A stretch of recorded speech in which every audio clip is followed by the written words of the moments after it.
의 말씀 함께 교독하시겠습니다. 1절 말씀을 제가 먼저 봉독합니다. 태초에 말씀이 계시니라. 이 말씀이 하나님과 함께 계셨으니 이 말씀은 곧 하나님이시니라. 만물이 그로 말미암아 지은 바 되었으니 지은 것이 하나도 그가 없이는 된 것이 없느니라.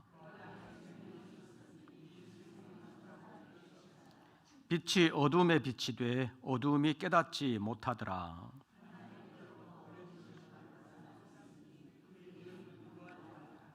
그가 증언하러 왔으니 곧 빛에 대하여 증언하고 모든 사람이 자기로 말미암아 믿게 하려 함이라.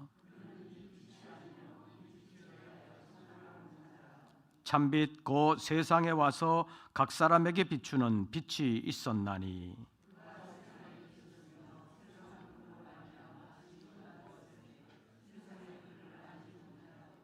자기 땅에 오매 자기 백성이 영접하지 아니하였으나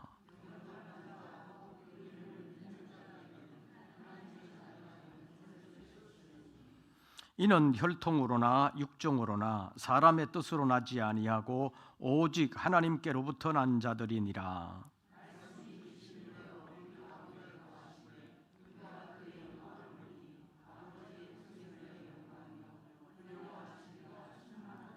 요한이 그에 대하여 증언하여 외쳐 이르되 내가 전에 말하기를 내 뒤에 오시는 이가 나보다 앞선 것은 나보다 먼저 계심이라 한 것이 이 사람을 가리킴이라 하니라.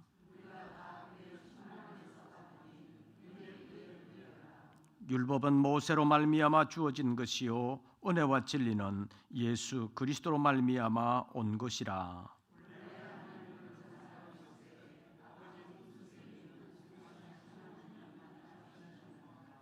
아멘. 광고 말씀을 먼저 드리겠습니다. 오전 공동회에서 박찬봉 장로님 원로 장로 추대 결의를 했습니다.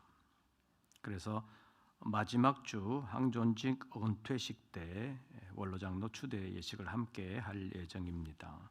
위에서 기도해 주시고 모레 있을 국회 조찬 기도회를 위해서도 기도해 주시기를 바랍니다. 워낙 바쁜 사람들 또 지역구에 매여 있는 사람들이라 얼마나 모일지는 모릅니다. 그러나 그 인원이 중요한 것이 아닙니다. 얼마나 믿음을 가지고 애쓸 수 있는 사람이 몇 사람이나 되느냐, 그것이 더 중요한 문제라고 말할 수 있습니다. 하나님께서 우리 국회를 위해서도 역사해 주시기를 함께 기도해 주시기를 바랍니다. 그리고 1월 27일에 있을 부모 세미나에도 관심을 가지시고 우리 다음 세대들을 신앙으로 양육하는 일을 우리 젊은 부모들이 또 잘 감당할 수 있도록 또 연세 드신 권사님들도 우리 손자 손녀들 믿음으로 키워나가는 일에도 늘 기도하시면서 또 힘써 주시기를 바랍니다. 말씀을 상고하겠습니다. 14절부터 끝절까지의 말씀을 함께 교독하시겠습니다. 14절 말씀 여러분들이 먼저 읽어 주십시오.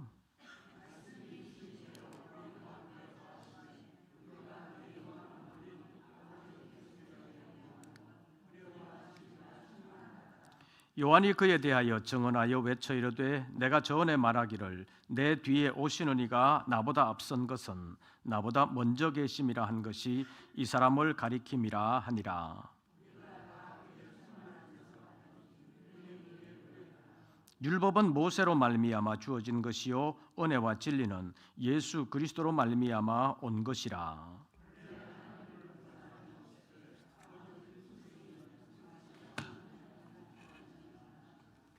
아멘.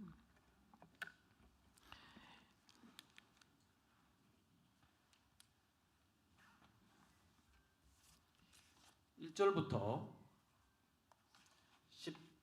14절까지의 말씀에 보면 우리 주 예수 그리스도는 어떤 분으로 이 세상에 오셨는가 하는 것을 보여주고 있습니다. 우리가 이미 살펴본 거지만 우리 주 예수 그리스도는 본래 1절 말씀을 보면 그는 누구세요? 1절 말씀을 보면 태초에 말씀으로 계시던 하나님이 육신을 입고 이 땅에 찾아오신 분이 예수 그리스도라는 사실을 우리가 이미 알고 있습니다. 그래서 요한복음이 증거하는 예수 그리스도는 하나님이시라는 것을 우리가 이미 살펴봤습니다.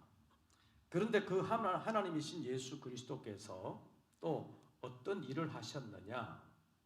3절 보시죠. 만물이 그로 말미암아 뭐 되었으니 지은 바 되었으니 지은 것이 하나도 그가 없이는 된 것이 없느니라. 자, 우리가 보는 예수 그리스도 요한복음 1장에서는 이 예수님은 누구시다? 하나님이시다. 그 다음에 또 이 예수 그리스도는 뭐 하신 분이시다? 만물이 그로 말미암아 지은 바 되었으니 그가 없이는 된 것이 하나도 없다. 창조주라는 것을 말씀하고 있습니다. 이 예수 그리스도께서 세상을 창조하시면서 무엇으로 어떻게 하셨느냐? 4절 말씀 보시죠. 그 안에 무엇이 있었으니 생명이 있었으니 이 생명은 사람들의 빛이라. 생명의 빛으로 오신 것을 말씀하고 있습니다.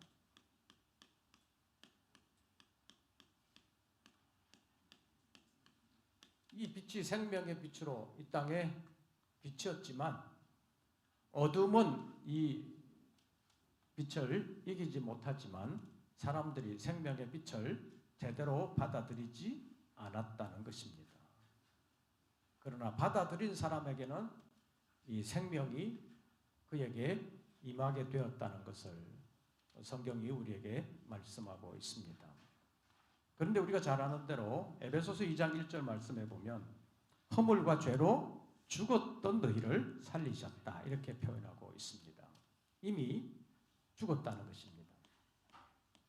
이미 사망 속에 있었는데 이 생명의 빛이 여기에 비침으로 인해서 어떤 사람이 되냐면 이 사망의 사람이 생명의 사람, 산 사람이 된다는 것입니다.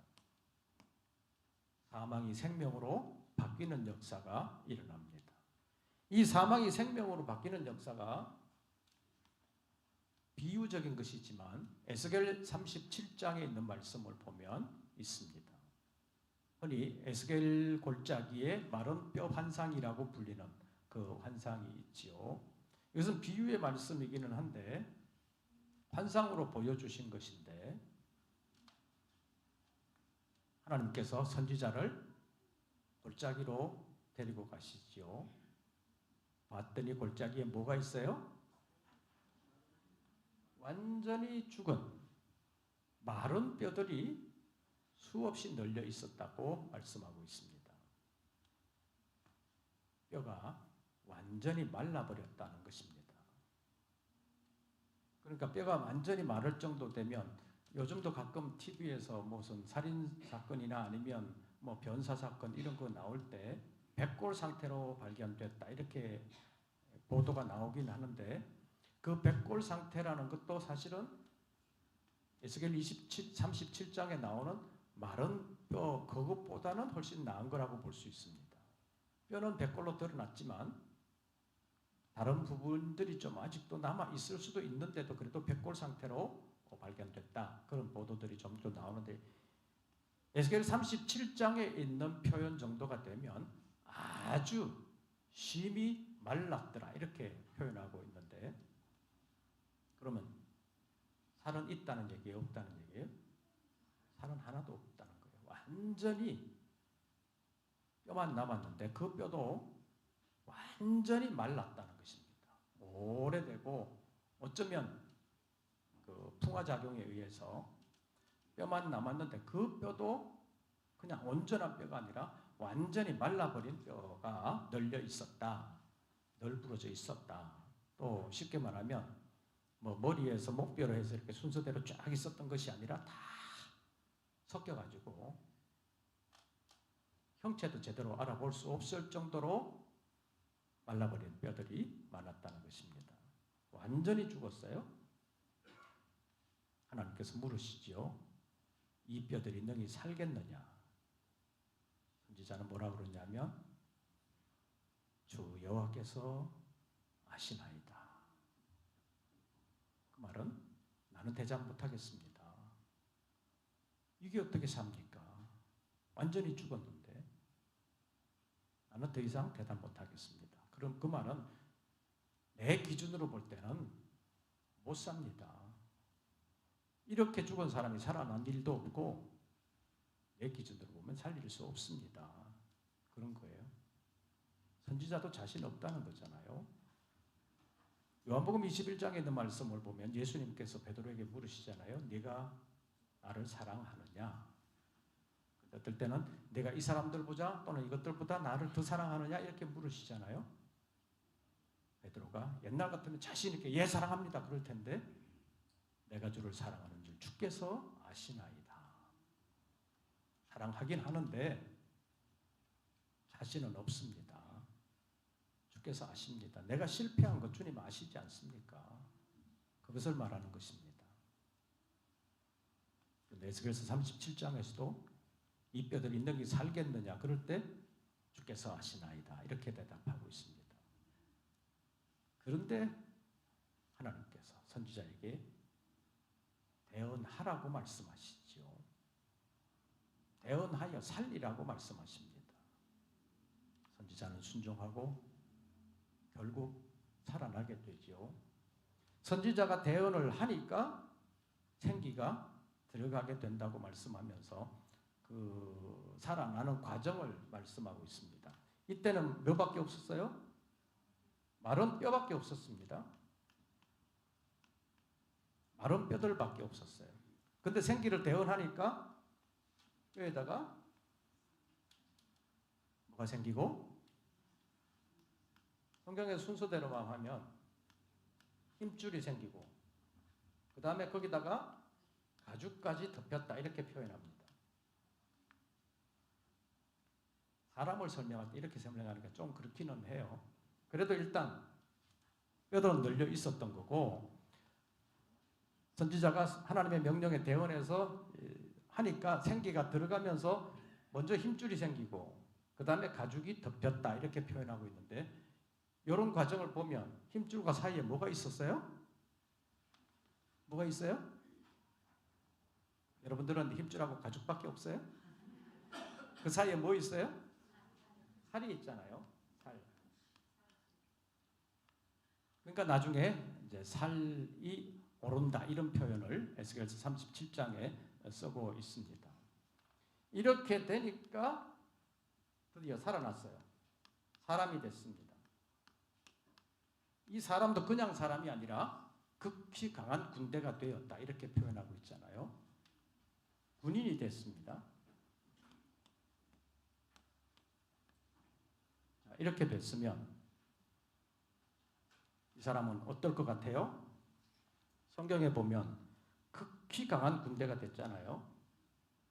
극히 강한 군대가 됐으면 이 사람 볼 때 군인으로서 부족함이 없는 사람이 됐으니까 야들야들한 사람이겠어요? 아니면 아주 강한 사람처럼 보였겠어요?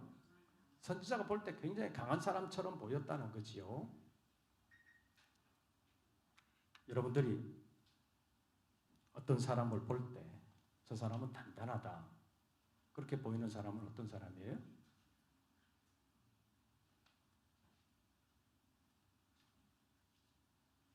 뼈만 남은 사람은 어떻게 보여요? 뼈만 앙상하게 남은 사람은 부드럽게 보여요? 안 보여요?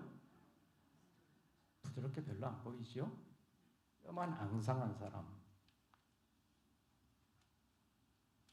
그 다음 좀 부드러워 보이려면 뭐가 있어야 돼요? 살이 있어야죠. 살이 나름대로 좀 있어야 돼요. 그리고 또 부드럽게 보이려면 뭐가 좋아야 돼요? 이것도 괜찮아야 되죠. 가죽이 소가죽 같으면 안 돼요. 피부가 좋아야 되는 거예요. 그러면 조금 부드러운 사람이라고 말할 수 있죠. 그래서 뼈만 남은 사람, 힘줄과 가죽이 적당하게 덮인 사람. 에스겔서 37장에 보면 여기에서 여기로 갔다고 표현하고 있습니다. 그것을 오늘 본문에서는 뭐라고 표현하고 있느냐 하면 은혜와 진리라는 말로 표현합니다. 은혜와 진리. 그래서 은혜와 진리라는 것에 대해서 우리가 올바르게 알 필요가 있습니다. 오늘 본문에서 은혜와 진리라는 표현이 있는데요.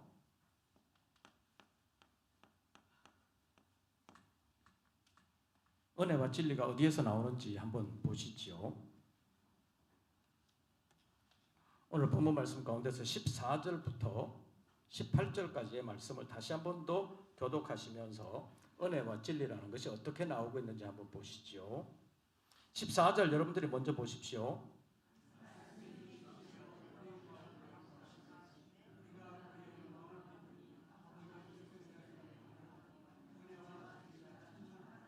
요한이 그에 대하여 증언하여 외쳐 이르되 내가 전에 말하기를 내 뒤에 오시는 이가 나보다 앞선 것은 나보다 먼저 계심이라 한 것이 이 사람을 가리킴이라 하니라.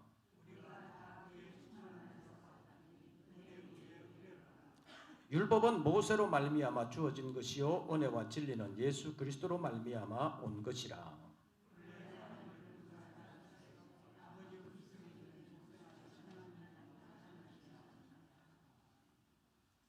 사람의 겉모습으로만 말하면 에스겔서 37장에서는 뼈로만 돼 있다가 생기에 대한 명령을 대언함으로 인해서 거기에 힘줄이 생기고 가죽이 덮이면서 살이 올라서 사람이 됐는데, 사람에 따라서는 여러분들은 어떤 사람을 좋아하는지 모르겠습니다. 마른 사람이 좋아요? 뚱뚱한 사람이 좋아요? 마른 사람은 뚱뚱한 사람이 좋고 뚱뚱한 사람은 마른 사람이 좋아요. 적당한 게 좋은 거죠. 적당한 게.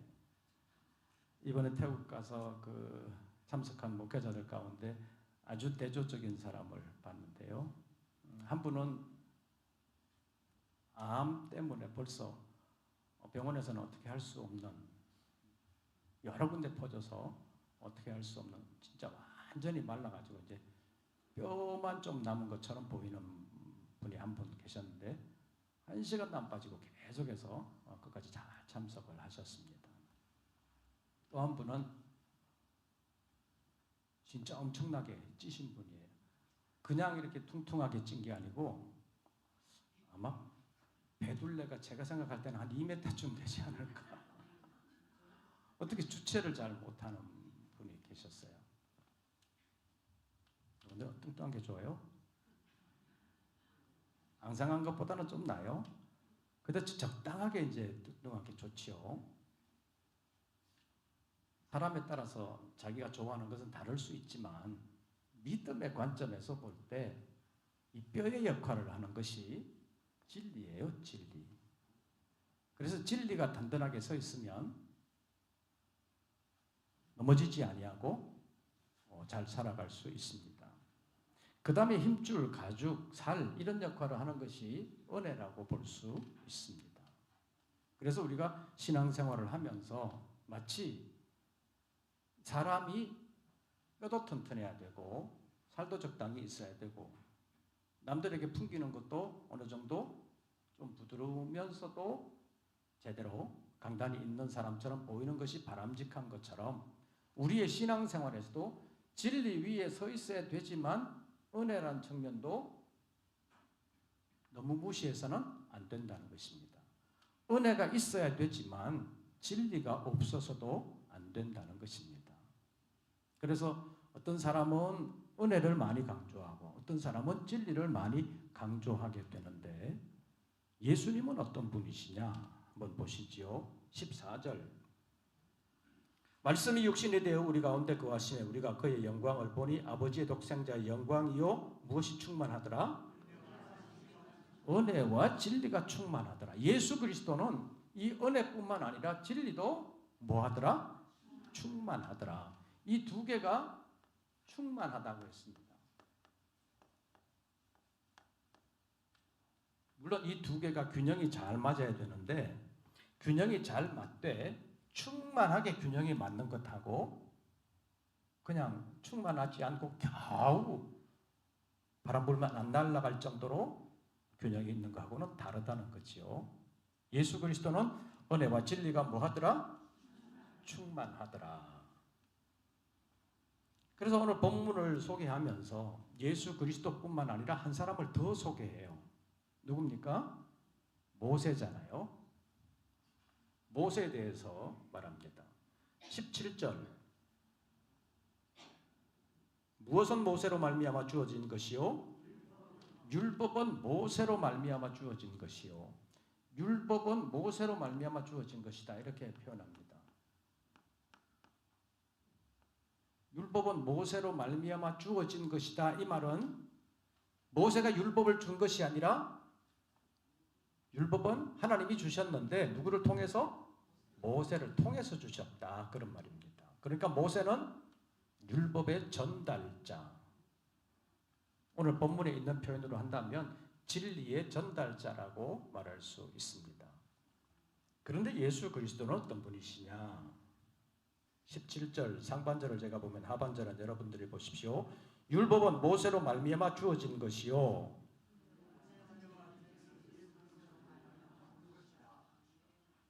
율법은 모세로 말미암아 주어진 것이지만 이 은혜와 진리는 누구로 말미암아? 예수 그리스도로 말미암아 온 것이라. 하나는 주신 것이고 하나는 온 것이라고 표현하고 있습니다. 다르잖아요. 은혜와 진리는 예수 그리스도로 말미암아 온 것이라 하는 이 표현이 어떤 것일까? 잠깐 살펴보겠습니다.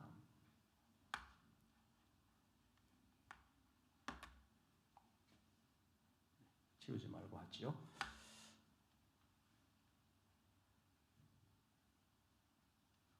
아까도 말씀드린 것처럼 율법은 모세로 말미암아 주신 것이기에 율법을 하나님께서 주셨지만 모세는 전달자에 불과했습니다. 그런데 은혜와 진리는 예수 그리스도로 말미암아 온 것이라.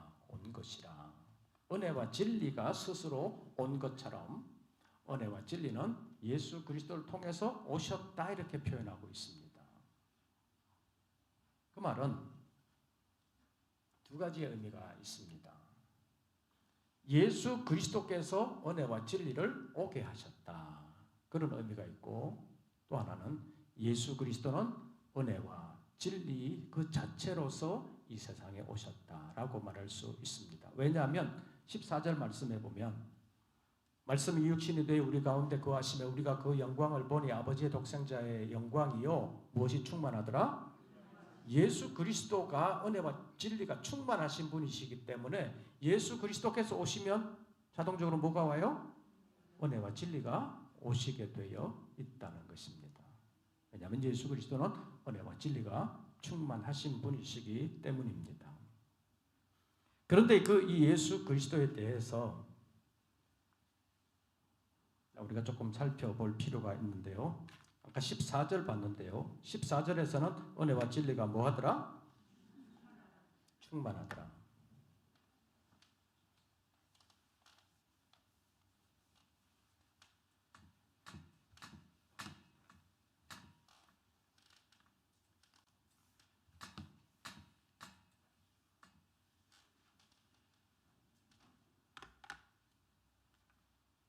그런데 또 한 곳 보지요. 16절 우리가 다 그의 충만한 데서 받으니 무엇이라? 은혜 위에 은혜라. 14절에서는 은혜와 진리가 충만하다고 했고 16절에서는 우리가 다 그의 충만한 데서 받으니 뭐 위에 은혜라? 은혜 위에 은혜다.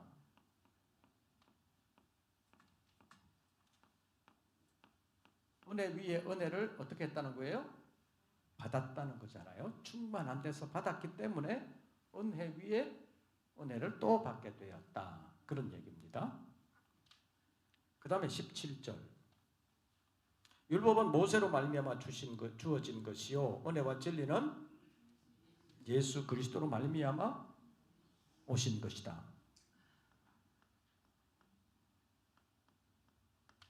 은혜와 진리는 예수 그리스도로 말미암아 오셨다.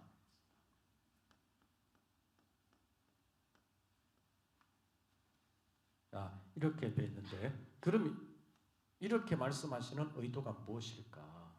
예수 그리스도는 이렇게 은혜와 진리가 충만하신 분이요, 우리가 거의 다 충만한 데서 받으니까 은혜 위에 은혜고, 또 예수 그리스도로 말미암아 은혜와 진리가 왔는데, 그럼 우리는 어떻게 해야 되느냐? 어떤 사람이 되어야 되느냐? 그것이 오늘 말씀의 기본인 목적이라고 말할 수 있습니다. 자, 그럼 먼저 14절부터 보면, 우리 주 예수 그리스도는 은혜와 진리가 충만하신 분이기 때문에 예수 그리스도를 믿는 우리는 어떻게 살아야 되는 거예요? 예수 그리스도를 본받아야 되는 거죠. 예수 그리스도를 닮아가야 되는 거잖아요. 그러면 예수 그리스도는 은혜와 진리가 충만한데 우리는 예수 그리스도처럼 은혜와 진리가 충만한 사람이 되기 위해서 애를 써야 된다는 거예요. 완전히 예수 그리스도처럼 될 수는 없지만 그래도 본받으려고 노력하는 사람은 돼야 된다, 그런 얘기입니다. 그래서 우리는 은혜와 진리가 충만한 예수 그리스도께서 이 땅에 오셔서 우리에게 이거를 주시기 위해서 오셨고, 이것을 위해서 자신의 목숨까지 내어주셨기 때문에 영접하는 자, 곧 그 이름을 믿는 자들에게는 하나님의 자녀가 되는 권세를 주셨다고 말씀하셨기 때문에 우리가 은혜와 진리가 충만하신 예수 그리스도를 본받으면서 우리 안에 은혜와 진리를 충만하게 채워나가야 된다는 것입니다. 일부만은 아니라는 얘기입니다. 그래서 은혜만 추구해서도 안 되고 진리만 추구해서도 안 된다는 것입니다. 그래서 사람의 성격이 조금 다르듯이 신앙의 성격도 좀 다른 경우가 많습니다. 어떤 사람들은 은혜만 무조건 은혜 봐야 된다고, 기도해야 된다고, 여러 가지 은사를 받아야 된다고 은혜만 강조하는 사람도 있습니다. 그러나 우리의 신앙생활은 은혜도 필요하지만 은혜만 가지고는 안 된다는 것입니다.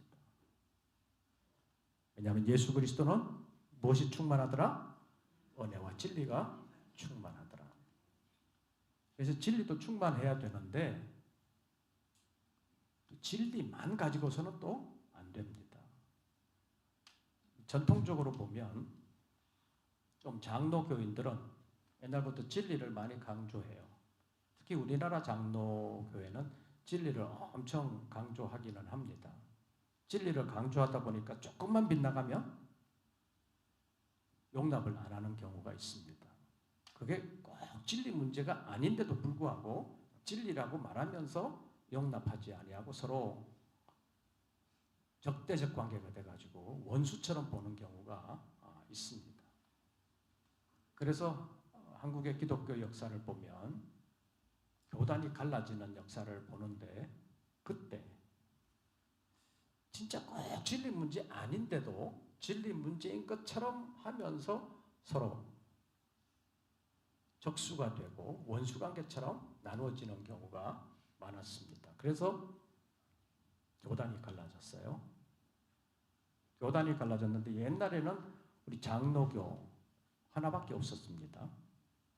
그래서 노회도 하나밖에 없어가지고 동노회라고 그랬는데, 하나밖에 없다고 동노회라고 그랬는데, 지금은 교단도 엄청나게 갈라졌습니다. 장로교도 대한제일교 장로회, 우리는 무슨 교단이에요? 우리 교회는 대한제일교 중에서 통합측 이렇게 불리고 있고, 또 하나 갈라진 것은 합동측 이렇게 불리고 있습니다. 그래서 장로교가 처음에 둘로 나눠질 때 통합측과 합동측으로 나눠졌습니다. 그런데 의미를 생각해봐요. 통합하는 거하고 합동하는 거하고 뭔가 어떻게 달라요? 비슷비슷하잖아요. 그런데도 교단이 갈라졌어요. 제일 처음에는 기장으로 갈라졌다가 그 다음에 예장에서 통합, 합동 이렇게 갈라졌는데 기장이라는 게 뭐냐면 기독교 장로예요. 예수교 장로회하고 기독교 장로회하고 뭐가 다르냐? 기독은 뭐예요? 기독은 한자로 써서 그렇지 그리스도라는 것을 기독이라고 쓴 거예요. 그리스도 장로교회하고 예수 장로회하고 달라진 거예요. 갈라진 거예요. 예수는 누구고 그리스도는 누구예요? 그분이잖아요. 그런데 예수파하고 그리스도파하고 이렇게 또 나눠진 거예요.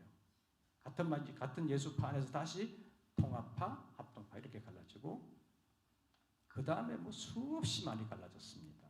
그래서 지금 대한예수교 장로 이렇게 붙인 교단이 수백 개가 되는 정도로 갈라졌는데 갈라질 때 표면적인 이유에는 이거예요. 쟤는 진리에서 번나갔다. 진리에서 빗나갔다. 그러면서 싸워가지고 갈라지는 경우가 많은데 이건 너무 진리를 강조하기 때문에 그래요. 이게 좀 부족했다고 볼 수 있습니다. 그래서 우리가 이 역사적인 교훈을 받으면 은혜가 있어야 된다는 거예요. 너무 진리만 강조하다 보면 우리나라처럼 이렇게 교단이 갈라질 수도 있어요. 장로교회가 요 작은 나라 가운데 이렇게 몇백 개로 갈라질 정도로 그렇게 될 리는 외국 사람들의 입장에서 보면 없는데 우리나라는 현실적으로 그렇게 갈라져 있어요. 그래서 어떤 교단은 우리 노회는 뭐 말할 것도 없고 우리 시찰 정도밖에 안 되는 교단도 있어요. 몇십 개 되는 교단이 거기에서 아니 뭐 총회장이 있고 누구 있고 다 있고 자기들끼리 그냥 다 해먹는 그런 데도 있어요. 갈라지게 되는 표면적인 이유는 그거예요. 진리다. 우리만 진리다. 니네는 진리 아니다. 그러니까 니네하고 같이 못 산다. 이러면서 갈라지는데 진리를 말하는데 은혜가 부족한 거예요. 그래서 16절에 보면 다시 보시죠. 우리가 다 그의 충만한 데서 받으니 뭐 위에 뭐로라? 은혜 위에 은혜로라. 다시 말하면 예수 그리스도는 충만하신 분이기 때문에 예수 그리스도로부터 은혜를 받으면 그 은혜가 끝나는 것이 아니라 은혜 받고 또 받고 또 받고 또 받고 그래서 은혜 위에 은혜다. 한 번 받는 은혜로 끝나는 것이 아니라 계속해서 충만할 때까지 은혜를 받아야 된다. 그런 표현이라고 말할 수 있습니다. 그래서 우리가 교회 생활을 하면서 사람이 다 다르잖아요. 얼굴도 다른 것처럼 성격도 다 달라요. 그래서 어떤 사람이 꼴보기 싫을 때가 있잖아요. 꼴보기 싫을 때가 있으면 어떻게 해야 되겠어요? 쟤 좀 이상해. 그러면서 점점 멀리할 수 있잖아요. 근데 정말로 진리를 벗어나지 않았다면 꼴보기 싫은 것이 좀 이쁘게 보이도록 우리의 눈이 변해야 되잖아요. 우리 생각이 변해야 되잖아요. 그러려면 뭘 받아야 돼요? 은혜를 받아야 되는 거예요. 왜냐하면 예수님이 은혜를 받아 은혜가 충만하신 분이기 때문에 그 예수님으로부터 은혜를 받아야 된다는 거예요. 예수님은 은혜와 진리가 충만하신 분임에도 불구하고 신약 성경에 보면 웬만한 사람은 다 구원의 대상이잖아요. 아예 예수님에게 못 오게 한 사람은 없습니다. 근데 유독 택만 받고 쫓겨난 사람들이 있기는 해요. 세례 요한에게 바리새인들도 쫓겨났고 사두개인들도 쫓겨났고 예수님에게도 바리새인들 엄청 많이 혼났습니다. 외형적으로 보면 신앙생활을 잘하는 것 같은데 그들에게는 이것만 있고 이게 없는 거예요. 은혜가 없어요. 그리고 예수 그리스도도 누구인지를 몰라요. 자기는 진리라고 말하지만 진리 자체도 그 안에 제대로 없는 거예요. 그래서 가장 많이 책망을 들은 그룹이 바리새인과 서기관들의 그룹이고 마태복음 23장에 있는 말씀을 보면 화 있을진저 외식하는 바리새인과 서기관들 이런 표현 외식하는 서기관들과 바리새인들 밖으로는 진리가 있는 듯 하지만 실제로 보면 진리도 없고 은혜도 없는 사람들이 바리새인과 사두개인들이다.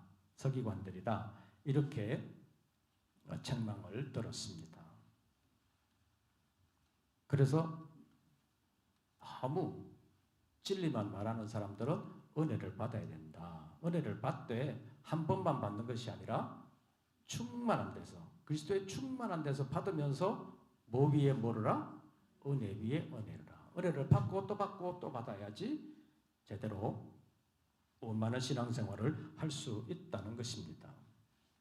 그 다음에 17절, 율법은 모세로 말미암아 주어진 것이요 은혜와 진리는 예수 그리스도로 말미암아 어떻게 한 것이라? 온 것이라. 은혜와 진리가 예수 그리스도로 말미암아 오셨기 때문에, 예수 그리스도께서 은혜와 진리를 주셨기 때문에 예수 그리스도께서 이것을 주시기 위하여 우리에게 오셨다라는 사실을 생각하면서 은혜뿐만 아니라 진리도 함께 받아야 된다는 것입니다. 그리고 아까도 말씀드린 것처럼 은혜와 진리로 오신 분이 또 예수 그리스도시기 때문에 그 예수 그리스도를 우리가 닮아가야 되는데, 그래서 결론적으로 말하면 우리는 은혜의 사람이 되어야 되는데 그 은혜는 한 번 또는 한 번 충만으로 그치는 것이 아니라 계속해서 은혜 위에 은혜를 받아야 되는 신앙생활을 해야 되고, 또 은혜만이 아니라 진리까지 충만한 신앙생활을 해야 되기 때문에 은혜와 진리, 그래서 성령으로 말미암아 은혜를 받고 진리의 성령으로 말미암아 우리가 진리 위에 바로 서야 된다는 것입니다. 이 마지막 때 영적으로 너무 혼탁하기 때문에 굉장히 조심해야 합니다. 은혜만을 말하면서 진리를 완전히 무시하는 경우도 있습니다. 특히 신천지 같은 데서는, 신천지에서 가끔 우리 교회로도 편지를 한두 달에 한 번씩 보내는 것 같은데, 개신교 목사님들에게 그런 제목으로 보내기도 하고 한국교회 목사님들에게 이렇게 보내기도 하면서 왜 이단이라고 그러냐, 자기들을 왜 이단이라고 그러냐, 그러면서 사랑으로 품어야 되지 않냐, 그런 말들도 가끔 해요. 진리 강조하지 말고 은혜만 강조한다는 거예요. 진리 자체가 없으면서도 진리 따지지 말라, 이단들이 그렇게 말하기도 해요. 그래서 우리는 은혜를 받기는 받아야 되지만 진리라는 이 테두리는 분명하게 할 필요가 있다는 것입니다. 왜냐하면 이 현실이 영적으로 대단히 혼탁하고 이단들이 활개를 치는 이 사회이기 때문에 그렇습니다. 그래서 이단들은 진리를 별로 말하지 아니하고 은혜만을 말합니다. 그러나 그렇게 되면 신앙생활을 올바르게 할 수가 없습니다. 그래서 예수 그리스도께서 은혜와 진리가 충만하기 때문에 예수 그리스도를 믿는, 그리고 예수 그리스도를 따라가는 우리도 은혜와 진리가 충만한 상태가 되기 위해서 늘 은혜의 성령을 힘입고 진리의 성령을 힘입어서 은혜와 진리 안에서 신앙생활을 해야 된다는 것을 기억하고, 가끔 자신을 점검하면서 내 안에 지금 은혜가 부족한가, 진리가 부족한가 늘 점검을 해야 된다는 것입니다. 그래서 어떤 사람을 보면 성격적으로 은혜를 좀 추구하는 사람도 있고 진리를 추구하는 사람도 있는데 늘 이 균형 잡힌 신앙생활을 잘 해야 된다는 것을 기억하고, 우리 스스로 균형 잡힌 신앙생활을 위해서 특별히 노력하시기를 바랍니다. 우리 육체적으로도 뼈가 튼튼한 사람 있지요? 뼈가 약한 사람도 있잖아요. 특히 이제 연세 드시게 되면 골다공증이라가 뼈가 점점 약해지잖아요. 넘어지기만 하면 뼈가 부러져 가지고 병원에 입원해야 되는 그런 분들도 있습니다. 그래서 뼈도 튼튼하게 해야 합니다. 완전히 말라버린 뼈였지만 하나님의 생기를 대언하니까 극히 강한 군대처럼 됐습니다. 하나님의 생명의 역사가 있었다는 것입니다. 그래서 우리가 진리의 사람이 되어야 되지만 동시에 은혜의 사람으로서 은혜와 진리가 충만하신 예수 그리스도를 본받고 은혜 위에 은혜를 베풀어 주시는 주님의 은혜를 항상 힘입고 은혜와 진리로 오신 예수 그리스도께서 왜 은혜와 진리로 오셨는지, 우리에게 은혜와 진리를 왜 주시는지를 늘 기억하면서 은혜와 진리의 균형 잡힌 신앙생활을 힘써 나가는 우리 모든 권속들 되시기를 주의 이름으로 축원합니다. 찬송 부르시고 기도하겠습니다. 찬송가